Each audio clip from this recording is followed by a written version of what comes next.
नमस्कार साथियों। अभी हाल ही में मेरे को दूरदर्शन मध्य प्रदेश ने एक पैनल पर मुझे एज एन एक्सपर्ट बुलाया था।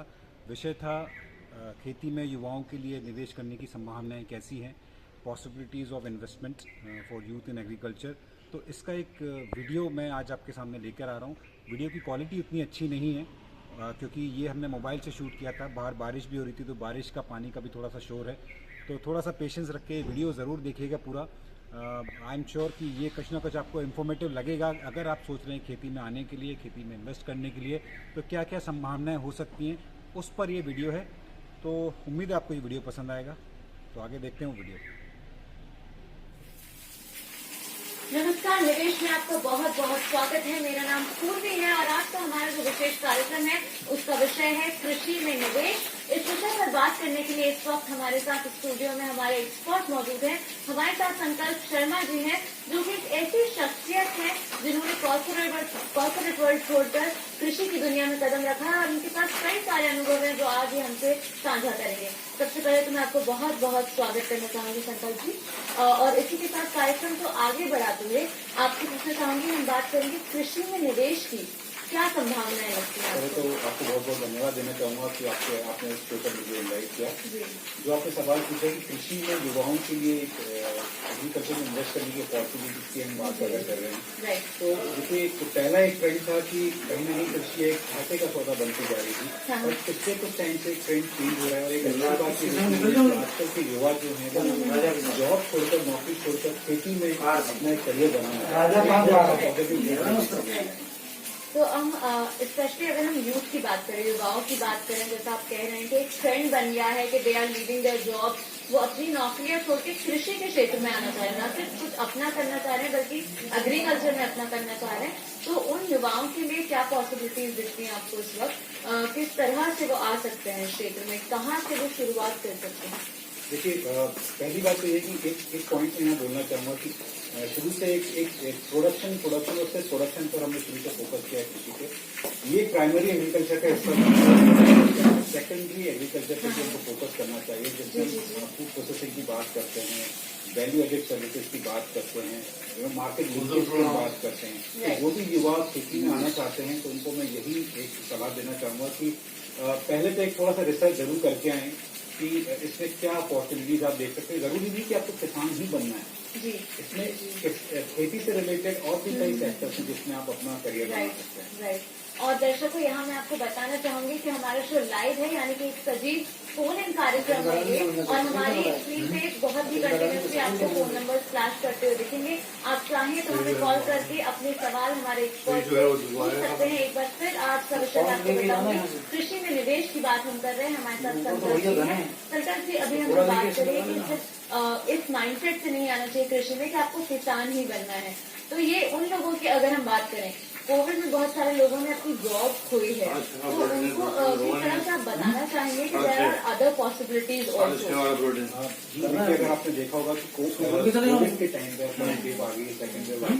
एग्रीकल्चर एक ऐसा सेक्टर था जिसमें थोड़ी बहुत अगर पॉजिटिव ग्रोथ की हम बात करें तो इस सेक्टर में हमको देखने मिली। और मैं इस विषय पे जैसे अभी पिछले करीब 1-1.5 साल से मैं इस विषय पर वेबिनार भी कंडक्ट कर रहा हूँ, जहाँ ऐसे कई युवा मेरे साथ जुड़े हैं जो कहीं ना कहीं जॉब में थे या कोविड के कारण उनकी जॉब चली गई और वो कहीं ना कहीं खेती में अपना करियर बनाना चाहते हैं। तो एक पॉजिटिव ट्रेंड ये देखने में आया है। और इसके साथ साथ मैं आपको बात करें, लोगों को लगता है कि खेती एक घाटे का सौदा है, बहुत स्ट्रगल करना पड़ेगा, बहुत सारी रुकावटें आती हैं बीच में। तो इसकी हम प्रोसेसिंग की बात करें, लोगों को अक्सर कहते हैं शुरुआत सबसे टफ होती है, आगे का रास्ता अपने आप बन जाता है। तो शुरुआत की प्रोसेसिंग अगर आप थोड़ा सा हमें एक्सप्लेन करता है, हमारे दर्शकों को बता पाएं, और किस तरह से इसका इम्प्लीमेंटेशन होता है? देखिए जब हम प्रोसेसिंग की बात करते हैं, मार्केट लिंकेज की बात करते हैं, तो मेरा ये विलेजेस में हम पैकेजिंग सेंटर डेवलप करें तो उसका एक फायदा ये भी है कि आप एम्प्लॉयमेंट भी जनरेट कर रहे हैं विलेजेस में। और जब हम प्रोसेसिंग की बात कर रहे हैं, यस डेफिनेटली आज के समय ऐसा है कि अगर आप खेती से प्रॉफिट कमाना चाहते हैं, आपको लगता है कि खेती में आपको अपना करियर बनाना है, तो उसमें आपको कुछ थोड़ा हट के सोचना पड़ेगा। खेती को एज ए बिजनेस के तौर पर आपको देखना पड़ेगा। और इसमें जो हम प्रोसेसिंग की बात करते हैं, तो जैसे कि इतने सारे जो आप कई तरह के वेआउट्स आप उसमें देख सकते हैं कि किस तरीके से आप उन प्रोडक्ट्स को, उन उपज को आप कैसे प्रोसेस करके आगे आप अपने मार्केट कस्टमर्स तक लेके जा रहे हैं। यानी कि एक यूनिक माइंडसेट होना, कुछ अलग और इस वक्त हमारे साथ एक कॉलर जुड़ चुके हैं हमारे साथ। नंद स्वरूप मिश्रा जी हैं बाराबंकी से, पूछिए अपना सवाल। नमस्कार मैडम, मैं चाहता हूँ मैं पूछता जी जी मैं जानना ये चाहता हूँ कि खेत में बोलने के लिए हमें किस खेत में जाना चाहिए उससे अच्छा फायदा हो सके। किस तरह की खेती हमें करना चाहिए, इनका सवाल है, जिसमें अच्छा फायदा हो सके, यानी कि जो शुरुआत से बेनिफिशियल हो, जिसमें बहुत ज्यादा वेट ना करना पड़े। ओके, देखिए ऐसे कई सारी चीजें हैं जिसमें आप बहुत अच्छा कर सकते हैं, बट मेरा ये मानना है कि मान लीजिए कोई ऐसे किसान है जिनके पास बहुत सीमित जमीन है, जो बड़े किसान नहीं है, तो उनको ये पहला फोकस करना चाहिए कि हम अपने खेत को उस तरह से यूटिलाइज करें कि खेत का एक इंच आप परफेक्टली एक ऑप्टिमल यूटिलाइजेशन उसका कर सकें। इस तरह के कई सारे कॉन्सेप्ट अगर आजकल आ रहे हैं, जैसे मल्टीलेयर फार्मिंग की हम बात करते हैं, अगर ऑर्चर्ड की हम बात करते हैं, तो उसमें क्या हो रहा है कि आप जब इतनी सारी क्रॉप्स एक साथ लगाते हैं तो आप एक फसल पर डिपेंडेंट नहीं है। और अगर एक किसी कारणवश, बिकॉज जो फार्मिंग है बहुत ही हाईली अनप्रेडिक्टेबल है, because it is totally dependent on whether, हमारे वेदर पे डिपेंडेंट है, तो इस कारण से ये भी है कि आप अगर एक फसल से आपको नुकसान होता है तो एटलीस्ट आपके पास एक ऑप्शन है दूसरी फसल तक जाने के लिए। राइट, बहुत ही अच्छा तरीका हमने बताया। सबसे पहले तो आपकी मेंटालिटी है, थिंकिंग है, वो आउट ऑफ द बॉक्स होनी चाहिए, कुछ अलग सोचे। जरूरी नहीं है कि खेती एक ही ढर्रे पे की जाए, एक ही तरीके से की जाए। और यहाँ मैं आपसे पूछना चाहूंगी, ट्रेडिशनल क्रॉप की अगर बात करें तो लोगों के मन में कई सारी भ्रांतियां हैं, जो मैं पूछना चाहूंगी, क्या वाकई ये एक नुकसान की तरफ पहुंचने वाली राह है या फिर इसमें भी फायदा दिखता है? ऐसा बिल्कुल नहीं है कि ट्रेडिशनल क्रॉप्स में आपको प्रॉफिट नहीं है, बिकॉज मेरा ये मानना है कि अगर हम आपने जैसे पहले एक सवाल पूछा था प्रोसेसिंग के बारे में, अगर आप एक परंपरागत तरीके से खेती करते आ रहे हैं तो डेफिनेटली आप उसमें उतना प्रॉफिट नहीं देख सकते हैं। बट अगर आप उसी को थोड़ा सा, आपने बोला कि आउट ऑफ द बॉक्स अगर हम सोचते हैं और उन्हीं ट्रेडिशनल क्रॉप्स को अगर आप प्रोसेस करके बेचते हैं, और अगर आप जैसे मल्टीलेयर फार्मिंग की हम जब बात कर रहे हैं या इंटरक्रॉपिंग की हम जब बात कर रहे हैं, तो कई सारी फसलें आप जब एक साथ लगाते हैं तो डेफिनेटली आप उसमें प्रॉफिट ले सकते हैं। ये आपने जो हमें कई अलग अलग तरह के तरीके बताए, आपने बताया कि टेरेस फार्मिंग एक वे है, मल्टी क्रॉपिंग एक वे है, तो मैं चाहूंगी थोड़ा सा और विस्तार से बताएं हमारे दर्शकों को कि क्या होता है इसमें, क्योंकि एक बार शायद ये कंसेप्ट समझ पाए तो इनके लिए ज्यादा आसानी होगी। मैंने इस विषय पे एक विषय फ्राइडे ऑर्चर्ड मॉडल है, उस विषय पे मैंने अपने यूट्यूब चैनल पे कई वीडियोज भी मैंने बनाए हैं, तो जो किसान साथी या जो युवा इन वीडियोस को देखना चाहते हैं वो डेफिनेटली वहां जाकर देख सकते हैं। तो जो आपने कॉन्सेप्ट के बारे में पूछा है, तो बेसिकली हम एक जंगल के कॉन्सेप्ट की यहाँ हम अडॉप्ट करते हैं, जहाँ हम बेसिकली एक इकोसिस्टम हम क्रिएट करना चाहते हैं। सस्टेनेबल मॉडल की हम जब बात करते हैं तो ये एक सस्टेनेबल मॉडल हम अपने खेत पे क्रिएट करते हैं, जहाँ एक ही समय में एक ही खेत पर आप कई सारी फसलें लेते हैं। जैसे अगर हम ऑर्चर्ड की बात करते हैं तो एक ही ऑर्चर्ड में आप जैसे अगर हम अमरूद की बात करें, पपीते की बात करें, तो ये सारी फसलें आप एक ही जगह पे आप ले सकते हैं। राइट, तो मल्टी क्रॉपिंग का जो बहुत ही अच्छा कंसेप्ट इन्होंने हमें बताया कि एक ही खेत में कई तरह की खेतियां हो सकती हैं। अगर आप ऑर्चर्ड की बात करें तो स्पेशली एक ही खेत में कई तरह के फ्रूट्स लगाए जा सकते हैं। इसी तरह बाकी फसलों के लिए भी ये ऑप्शन संभव है। और यहाँ मैं आपसे ये पूछना चाहूंगी, अगर मैं आपकी व्यक्तिगत स्टोरी की तरफ आऊँ, आपको अगर मैं एक सक्सेस स्टोरी कहूँ तो शायद इसमें कोई बुराई नहीं होगी। आप कॉर्पोरेट की दुनिया से आए हैं, आपने MBA करा है, तो किस तरह से आपकी शुरुआत रही कि आपने वो दुनिया छोड़ के आप कृषि की तरफ आपका रुझान हुआ और आज आप एक सक्सेसफुल एंटरप्रेन्योर बन पाए? मेरा जो एजुकेशन है, मैं बस मैकेनिकल इंजीनियर और MBA मैंने किया हुआ है, और 2015 में कॉर्पोरेट में था, और उसके बाद मैंने जॉब कुछ करने का डिसीजन लिया। ये डिसीजन मैंने इसलिए लिया बिकॉज कहीं ना कहीं एक बोल सकते हैं पर्सनल ग्रोथ की हम बात करते हैं, हयाती में आप ग्रो करते हैं, आप सैलरी पॉइंट ऑफ व्यू से भी आप ग्रो करते हैं, बट कहीं ना कहीं एक लगता है कि you are not growing as a person, आप कहीं ना कहीं व्यक्तिगत आपकी जो ग्रोथ है। इसी कारण से मैंने ये एक डिसीजन लिया था कि मुझे कुछ हटकर कुछ करना है, तो एक ये सबसे बड़ा रीजन था। दूसरा रीजन ये था कि मुझे खेती में भी कुछ अलग करना था। जैसे मैं नेचुरल फार्मिंग कर रहा हूँ 6 साल से, और कुछ ना कुछ एक पर्यावरण के तौर पे भी अगर हम थोड़ा सा अपना एक सहयोग दे सके पर्यावरण के उसमें, तो वो एक मेरा सोच था। इस कारण से मैंने तो ये तो था इनका रीजन खेती में आने का। और आपको एक बार फिर बताना चाहूंगी, ये हमारा कार्यक्रम लाइव है, संगीत फोन इन कार्यक्रम है। आप चाहें तो फोन करके हमें आपके सवाल पूछ सकते हैं, हमारे एक्सपर्ट से आप अपने डाउट्स पूछ सकते हैं। फोन नंबर्स कंटिन्यूसली हमारी स्क्रीन पर फ्लैश हो रहे हैं। और अगला सवाल संकल्प जी आपसे ये करना चाहूंगी, नर्मदा नेचुरल फार्मिंग के बारे में आपसे पूछना चाहूंगी मैं कि ये आपका जो है आपका ही प्रोजेक्ट है, किस तरह से आपने तैयार किया, क्या विशेष इसमें है?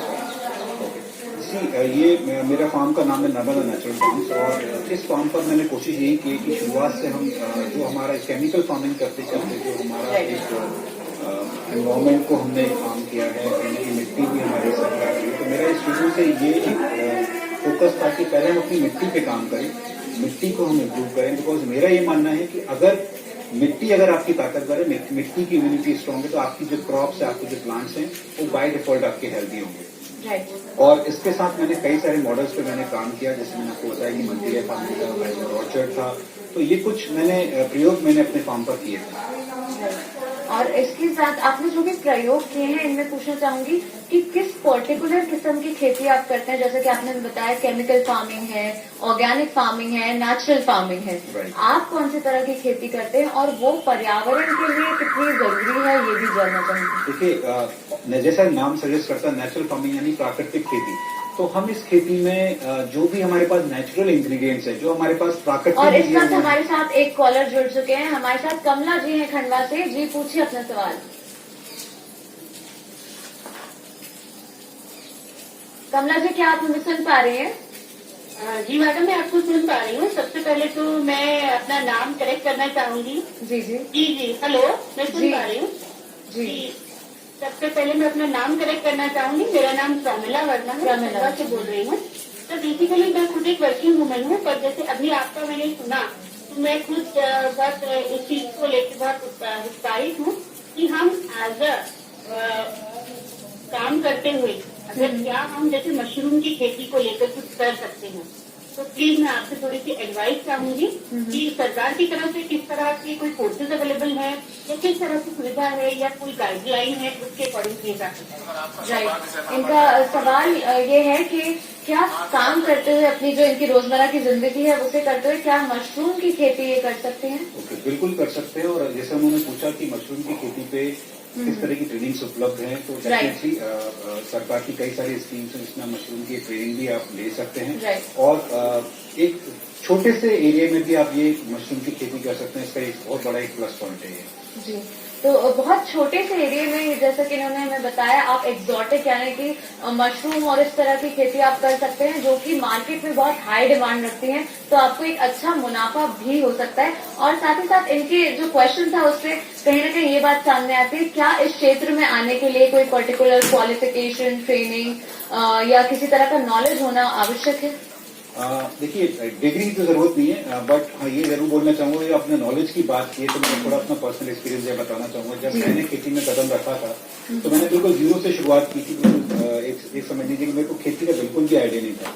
तो कहीं ना कहीं ये शुरुआत में, अगर शुरुआती दौर की मैं बात करूं, पहले 1-2 साल डेफिनेटली मेरे को काफी चैलेंजेस मैंने फेस किए हैं, जहां जब आपको खेती के बारे में पता नहीं होता है तो जो ग्राउंड रियलिटीज हैं, जब आप जॉब छोड़कर खेती में आते हैं तो वो आपको पता नहीं होती है। तो मेरा युवाओं को ये एक एडवाइस मैं यहाँ देना चाहूंगा कि जब भी आप खेती में आने का सोच रहे हैं, अगर आपने डिसाइड कर लिया कि आपको खेती में अपना करियर बनाना है, तो उस समय आप कुछ फार्म्स ऐसे विजिट करिए, कुछ ऐसे किसानों से आप मिलिए, कुछ ऐसे जो प्रोजेक्ट। अभी आपको यहाँ बहुत माफी चाहूंगी, थोड़ा इंटरप्ट करना चाहूंगी। हमारे साथ एक और कॉलर जुड़ चुके हैं देवास से। जी अपना सवाल पूछिए। बिहार से हमारे पास एक कॉलर आए हैं, रजी आई है, रजी खान। बिहार से हल्का से। जी पूछिए अपना सवाल। हाँ सर, बेसिकली क्या है, हमारे इधर की जो लैंड है ना, वो मखाना और गेहूं और धान से है। जी, तो मैं कोरोना काल में अपने घर आ चुका हूँ। कोविड से मैं फाइनेंस सेक्टर में पहले था, सेल्स मैनेजर के प्रोफाइल पे। और बेसिकली मैं अब वो लैंड सब सारी लीज पे मैं दे रखा था और लीज पे अभी भी मैं दे रखा हूँ। तो मैं अब अपना कुछ करना चाह रहा हूँ, तो सर आप इसमें मुझे बताएंगे कि मैं इसमें कैसे क्या करूँ? एक बार फिर इन्होंने हमें वही एक बहुत महत्वपूर्ण सवाल है जो कई दर्शकों के मन में उठ रहा होगा। कोविड काल में कई तरह के लॉसेस हुए हैं, जैसा कि ये बता रहे हैं इनका लैंड लीज पर था और इस वक्त छोड़कर वापस ही अपने घर पे आ चुके हैं। किस तरह ये सिचुएशन को संभाल सकते हैं, किस तरह आगे अपने खेती के करियर को ये बढ़ा सकते हैं? देखिए, एक सबसे बड़ा प्लस पॉइंट मैं आपको बताता हूँ। हम डिमांड सप्लाई की बात करते हैं, पूरा इकोनॉमिक इसी पे बेस्ड है, डिमांड और सप्लाई। तो एक सबसे अच्छा पॉजिटिव पॉइंट ये है, अगर आप नेचुरल फार्मिंग कर रहे हैं, अगर आप ऑर्गेनिक फार्मिंग कर रहे हैं, तो यहाँ डिमांड कहीं गुना ज्यादा है as compare to supply. Right. मतलब डिमांड इतनी है कि आप सप्लाई पूरी नहीं कर पाए। तो अगर आप जैसे इन्होंने जो सवाल पूछा है कि क्या संभावनाएं हैं, तो मैं इनको यही सलाह देना चाहूंगा कि शुरुआत में कुछ छोटे से स्तर पर आप ये प्रयोग करके देखें, नेचुरल फार्मिंग आप शुरू करें और खुद का एक मार्केट डेवलप करें। देखिए आज के समय में कंज्यूमर्स को भी क्वालिटी प्रोडक्ट्स चाहिए, क्वालिटी प्रोड्यूस चाहिए, और फार्मर्स को भी चाहिए कि वो डायरेक्टली कंज्यूमर तक पहुंच सके। Right. अभी क्या हो रहा है कि फार्मर और कंज्यूमर के बीच में एक थोड़ा सा गैप है, एक मिडिल मैन इन्वॉल्व है। तो हमारी कोशिश यही होनी चाहिए कि हम ये मिडिल मैन को हटाकर डायरेक्ट कंज्यूमर तक पहुंच सकें। हाँ। तो दोनों कस्टमर्स के लिए भी, फार्मर्स के लिए भी एक विन विन सिचुएशन होगी। फार्मर्स को उनके उत्पाद का एक बेहतर दाम मिल सकता है, कस्टमर्स को भी एक रीजनेबल अमाउंट पे एक बेहतर प्रोड्यूस मिल सकता है। राइट। तो हमको उस पर मार्केट लिंकेज पे फोकस करना चाहिए। Right. ये एक मेरा एक एडवाइस है। आपसे क्योंकि आपने ये सवाल ऑलरेडी इतने अच्छे से जवाब दिया, तो मैं आपसे यहाँ ये पूछना चाहूंगी कि अगर कोई चाहे तो किस तरह से अपना मुनाफा बढ़ा सकता है। मिडिल मैन की आपने बात करी, तो अक्सर कई लोग ऐसे हैं जो प्रोडक्शन पे जोर देते हैं और वो तो कर लेते हैं, लेकिन अपने प्रोडक्ट को मार्केट नहीं कर पाते। स्पेशली अगर हम कृषि उत्पादों की बात करें, लौट कराएंगे इस विषय पे। इस वक्त हमारे पास जयपुर से एक कॉल आया है, शुभम हमारे साथ जुड़ गए। शुभम, पूछिए अपना सवाल। मैडम नमस्ते, आपका प्रोग्राम अच्छा है। पहले आप लोग इसी दिन रात को भी रिपीट करते थे और दूसरे दिन संडे को भी रिपीट करते थे। तो मैडम पहले तो ये है कि आपका प्रोग्राम बहुत अच्छा है, तो आप इसको रिपीट करें। दूसरी बात ये कि फूलों की खेती और दूसरा आजकल औषधीय पेड़ जैसे गिलोय है, अश्वगंधा है और भी कई औषधीय पौधे हैं, तो मैडम उसके बारे में थोड़ी जानकारी दीजिए। फूलों पे मतलब आदमी फूलों पे इनका खेती करे या औषधीय पौधों से? शुभम जी, बहुत ही अच्छा सवाल है आपका। इन्होंने जैसा कि हमसे पूछा है, कोविड काल में हमने देखा कि लोग अपनी इम्यूनिटी बढ़ाने के लिए, अपनी अंदर की शक्ति बढ़ाने के लिए गिलोय, अश्वगंधा, इस तरह की चीजें ज्यादा कंज्यूम कर रहे थे। तो इस तरह की खेती किस तरह से शुरू कर सकते हैं और कितना फायदा हो सकता है एज एन एंटरप्रेन्योर या एज अ फार्मर किसी को? बहुत ही अच्छा सवाल है ये, डेफिनेटली। देखिए जब हम औषधीय फसलों की बात करते हैं, उसके साथ एक और फसल आती है सुगंधित फसलें। मतलब एक एरोमेटिक और एसेंशियल क्रॉप्स की हम बात करें, मेडिसिनल एंड एरोमेटिक क्रॉप्स, तो इसमें बहुत अच्छी संभावनाएं हैं। और एक इसमें भारत सरकार का एक इंस्टीट्यूट है, central institute of medicinal and aromatic plants, ये आपका लखनऊ में बेस्ड है। वहाँ ट्रेनिंग भी होती है किसानों के लिए। तो मैं जो भी इस फील्ड में आना चाहते हैं, मैं डेफिनेटली उनको एडवाइस करूंगा कि ये ट्रेनिंग वो जरूर लें। और जब उन्होंने पूछा औषधीय फसलों की हम जब बात करते हैं, लेकिन दो अलग अलग इसमें पॉइंट्स हैं। एक है आपका एरोमेटिक यानी सुगंधीय फसलें, जिसमें हम लेमन ग्रास की बात करते हैं, वेजिटेबल ग्रास की बात करते हैं, सिट्रोनोला की बात करते हैं, जैसे हम ऑयल को डिस्ट्रैक्ट करते हैं जी। दूसरा है औषधीय फसलें। तो इसमें क्या है कि आपको मार्केट बस आपका खुद का देखना पड़ेगा, बिकॉज ये ऐसा कोई फसल नहीं है कि आपकी लोकल मंडी में आप जाके बेचें। जी बिल्कुल, और इसी से हम वापस लौट के आएंगे अपने सवाल पे कि किस तरह फार्मिंग में मुनाफा बढ़ाया जा सकता है, किस तरह एक बेहतर तरीके से अपने प्रोडक्ट्स को मार्केट किया जा सकता है, भले वो कितने भी बेनिफिशियल प्रोडक्ट्स हो। अगर हम ऑर्गेनिक प्रोडक्ट्स की बात करते हैं, ऑर्गेनिक फल है या ऑर्गेनिक सब्जियां हैं या फिर औषधि हमारी फसल है, जैसे कि हम गिलोय या अश्वगंधा की अगर खेती कर रहे हैं, किस तरह से मार्केट में अपनी रीच बढ़ाई जा सकती है? ओके, इसका सिंपल से मैं बोलता हूँ, जो दिखता है वो बिकता है। बिकॉज जब तक आप अपने आप को खुद को प्रोजेक्ट नहीं करेंगे, आजकल सोशल मीडिया इतना ज्यादा स्ट्रांग हो चुका है और भारत में अगर आप देखें तो इंटीरियर्स तक इंटरनेट की पहुंच हो चुकी है। तो वो एक बहुत अच्छा एक माध्यम है जहां किसान अपने प्रोडक्ट को डेफिनेटली सोशल मीडिया के थ्रू मार्केट कर सकता है। एटलीस्ट इनिशियली एक स्टेज पे आप ये कर सकते हैं, बिकॉज आप जब शुरुआत करते हैं आपका मार्केट डेवलप नहीं होता है और कहीं ना कहीं एक निराशा का एक कारण बनता है शुरू में, राइट। क्योंकि एकदम से उनको नहीं पता होता। और कई सारे ऐसे लोगों को मैं जानता हूँ जो इस वजह से ऑर्गेनिक या नेचुरल फार्मिंग छोड़ देते हैं क्योंकि उनके पास मार्केट डेवलप नहीं होता है। राइट। तो मेरा उनको यही एक सलाह मैं देना चाहूंगा कि शुरुआत में आप छोटे से स्तर से शुरू करें और धीरे धीरे अपना मार्केट को डेवलप करें, सोशल मीडिया पे अपनी पहुंच बनाएं। एक बहुत अच्छा माध्यम है जहां अपने आप को मार्केट कर सकते हैं, अपने प्रोडक्ट को मार्केट कर सकते हैं। संकल्प जी ने यहाँ में बहुत ही कारगर एक उपाय बताया है कि कोई भी बिजनेस, दो भले खेती हो या कोई अन्य व्यवसाय हो, ये दो पार्ट्स में डिपेंडेंट होता है। एक आपका प्रोडक्शन, दूसरा आप किस तरह से अपने प्रोडक्ट को मार्केट करते हैं। तो अगर आप मार्केटिंग की बात करें तो सोशल मीडिया एक ऐसा टूल है जहां कम पैसे में या कई बार बिना पैसे के भी आप अपना टूल को मार्केट कर पाएंगे और एक अच्छा मुनाफा कमा पाएंगे। इसी के साथ आपसे पूछना चाहूंगी, सोशल मीडिया पे आपने क्या प्रयोग किए हैं खेती को लेकर और किस तरह का फायदा आपने देखा है? देखिए सोशल मीडिया में कई सारे प्लेटफॉर्म्स हैं, जैसे आपका ट्विटर है, फेसबुक है, व्हाट्सएप है और यूट्यूब है। तो जैसे मैंने आपको पहले बताया कि मेरा यूट्यूब चैनल भी है नेचुरल फार्मिंग मेडिसी के नाम से, जहां मेरा उद्देश्य ये था कि मैं नेचुरल फार्मिंग के बारे में किसानों को अवेयर कराऊं और ऐसे लोगों के लिए, खासकर युवाओं के लिए जिनको नेचुरल फार्मिंग के बारे में आइडिया नहीं है, मैं कोशिश यही करता हूँ कि बिल्कुल बेसिक तरीके से मैं उनको ये बता सकूँ कि नेचुरल फार्मिंग क्या है।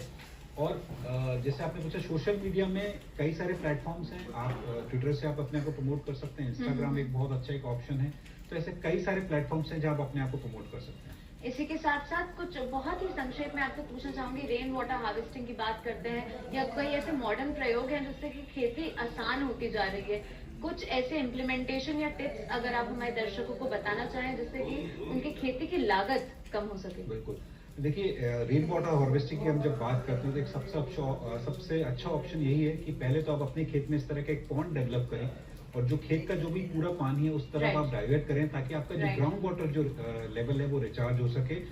दूसरा ये, अगर आप नेचुरल फार्मिंग करते हैं और नेचुरल फार्मिंग में जो आपके लोकल अर्थफॉर्म्स होते हैं, जो देसी केंचुए होते हैं, वो आपकी मिट्टी में अपने आप जो डोरमेंसी स्टेज में है वो लाइव हो जाते हैं और आपकी मिट्टी में इतने सारे छेद करते हैं कि जब बारिश का पानी है वो खेत के बाहर नहीं जाता बहते हुए, खेत के अंदर समा जाता है, पर्कुलेट होता है और आपके ग्राउंड वाटर को रिचार्ज करने में हेल्प करता है। तो पॉन्ड बनाइए और नेचुरल फार्मिंग करेंगे तो अपने आप आपका जो वो रेन वाटर हार्वेस्टिंग की हम जो बात करते हैं वो अपने आप सॉल्व हो जाएगी। इनने कई ऐसे बहुत ही उपयोगी और छोटे टिप्स ऐसे दिए हैं जिससे कम से कम पैसे में आप कर सकते हैं और शायद आपके पैसे भी ना लगे और ये आपकी जो फसल है और आपकी जो मिट्टी है उसके लिए बहुत ही अच्छे साबित हो सकते हैं। साथ ही साथ आपसे ये पूछना चाहूंगी, क्योंकि आप खुद एक बहुत अलग क्षेत्र से आए हैं और आपने इतनी हिम्मत करके कृषि में कदम रखा और आज एक सक्सेसफुल स्टोरी रही है आपकी, किस तरह युवाओं को मोटिवेट करना चाहेंगे अगर कोई इंटरेस्टेड है खेती में आने के लिए लेकिन उन्हें कहीं ना कहीं डर लगता है क्योंकि पूरी दुनिया उनकी बदल रही है? देखिए मेरा ये मानना है कि किसी भी काम में पैशन बहुत जरूरी है, चाहे आप जॉब में हो या किसी भी बिजनेस में हो या अगर आप खेती में अपना करियर बनाना चाहते हैं। तो मेरा युवाओं को यही संदेश है, यही एडवाइस है, अगर आपको लगता है कि आप पैशनेट है फार्मिंग के लिए, आपको लगता है कि आप इसमें अच्छा कर सकते हैं, तो this is the way of life. आप डेफिनेटली इसमें अपना करियर बना सकते हैं। जैसे मैंने बोला ना, पैशन की बहुत ज़्यादा ज़रूरत है, वो एक जुनून चाहिए खेती में आने के लिए, और जब आप जुनून के साथ खेती करते हैं तो डेफिनेटली आपको सक्सेस मिलेगी। और प्रॉफिट की हम जब बात करते हैं तो डेफिनेटली आपको आगे जाके इसमें प्रॉफिट भी होगा। जैसा कि आपने अपने अनुभव हमारे साथ साझा किए कि आपको कुछ अपना करना था, कुछ अलग करना था और एनवायरनमेंट के लिए कुछ करना था, इसीलिए आप कृषि के क्षेत्र में आए। तो आज के युवाओं की हम बात करें, बहुत सारे युवा स्वरोजगार चाहते हैं, यानी कि सेल्फ डिपेंडेंट होके, सेल्फ रिलायंट होके अपना कुछ करना चाहते हैं बजाय जॉब करने के। तो क्या ऐसे कुछ सक्सेसफुल स्टार्टअप्स हो सकते हैं, कुछ अच्छे स्टार्टअप्स के आइडिया हो सकते हैं, या आपने कोई रनिंग स्टार्टअप देखे हो जो एग्रीकल्चर पे बेस्ड हो? यस, देखिए जो आपने स्टार्टअप की बात की, बहुत अच्छा एक आपने पॉइंट उठाया, बिकॉज आजकल के युवा स्टार्टअप्स की उसमें क्षेत्र में आ रहे हैं। इसका मतलब है कि वो कहीं ना कहीं खेती में संभावनाएं तलाश रहे हैं जी। और इस तरह के कई स्टार्टअप्स मैंने देखे हैं जो बहुत अच्छा कर रहे हैं। जैसे कि ऐसे कई स्टार्टअप्स हैं जहां वो जो मिडिल मैन की इन्वॉल्वमेंट हटा के डायरेक्ट फार्मर्स को कंज्यूमर के साथ जोड़ रहे हैं। ऐसा प्लेटफॉर्म वो प्रोवाइड कर रहे हैं कि अगर आप कृषक हैं, अगर आप किसान हैं, तो आपके पास अगर कोई प्रोड्यूस है तो आप उस एप्लीकेशन पे आप डाल सकते हैं। जो भी इंटरेस्टेड बायर्स होंगे वो आपको वहीं के वहीं कॉन्टैक्ट कर लेंगे। दूसरा, इस तरह के स्टार्टअप्स हैं जो कहीं ना कहीं वेदर को प्रेडिक्ट करते हैं और इक्विपमेंट से रिलेटेड भी हैं। जैसे नेचुरल फार्मिंग अगर हम करते हैं तो वीड मैनेजमेंट एक बहुत बड़ा चैलेंज है, तो उसको भी ध्यान में रखने से कई अच्छे स्टार्टअप्स मैंने देखे हैं जो बहुत अच्छा कर रहे हैं कृषि के क्षेत्र में। जैसा कि हमें संकल्प जी ने बताया, राहें बहुत सारी हैं, बस आपको तलाशनी है कि आपको कौन सी राह चाहिए और किस तरह आगे बढ़ना है। और साथ ही यहाँ एक बहुत ही संक्षेप में पूछना चाहूंगी कि अक्सर लोग सपोर्ट सिस्टम की कमी पाते हैं, तो क्या सरकार से या अन्य किसी क्षेत्र से, अन्य किसी एजेंसी से वो मदद एक्सपेक्ट कर सकते हैं जब वो इस क्षेत्र में आते हैं? बिल्कुल, सरकार की कई सारी स्कीम्स हैं, कई सारी सब्सिडीज हैं। जैसे मैंने बताया कि एरोमा मिशन जो है सरकार का, एरोमेटिक एंड मेडिसिनल क्रॉप्स, औषधीय फसलें की हम जब बात करते हैं, अगर आप एरोमा मिशन के अंतर्गत अगर आप अपने आप को रजिस्टर्ड करते हैं तो शुरुआत में आपको जो लगाने के लिए जो आपको सैपलिंग्स चाहिए, जो भी आपको पौध सामग्री चाहिए, वो सरकार किसानों को प्रोवाइड करती है। इसी तरीके से अगर आप हॉर्टिकल्चर में जाना चाहते हैं तो आपका जो लोकल उद्यानिक विभाग है उसमें भी कई तरह की सब्सिडीज आपको मिल सकती है। ड्रिप इरीगेशन में सब्सिडीज हैं, हॉर्टिकल्चर में अगर आप कोई स्प्रिंकलर सिस्टम लगाना चाहते हैं तो उसके लिए सब्सिडीज हैं, मसाला फसलों के लिए सब्सिडीज हैं। तो सब्सिडीज तो कई सारी हैं। अगर आप उस फील्ड में अच्छे से रिसर्च करके आते हैं तो डेफिनेटली आपको बहुत ज्यादा स्कोप है। जैसे आपने बोला ना, कई सारे राहें आपकी खुल जाती हैं अगर आप इस फील्ड में आते हैं तो। राइट। संकल्प जी ने हमें बहुत ही अच्छी बात बताई कि जहाँ चाह है वहाँ राह है, जहाँ भी wherever there is a will there is a way। तो अगर आप वाकई चाहते हैं तो राहें आपके लिए बहुत सारी खुलेंगी। और सबसे ज्यादा धन्यवाद मैं संकल्प जी आपको देना चाहूंगी कि आप हमारे कार्यक्रम में आए, हमारे दर्शकों से इतनी अच्छी जानकारियां साझा करी। इसके लिए आपको बहुत बहुत शुक्रिया। और दर्शकों, मैं उम्मीद करती हूँ कि आज का कार्यक्रम आपको बहुत पसंद आया होगा। बहुत जल्द मिलेंगे एक नए विषय के साथ। तब तक के लिए मुझे यानी पूर्वी को इजाजत दीजिए। नमस्कार।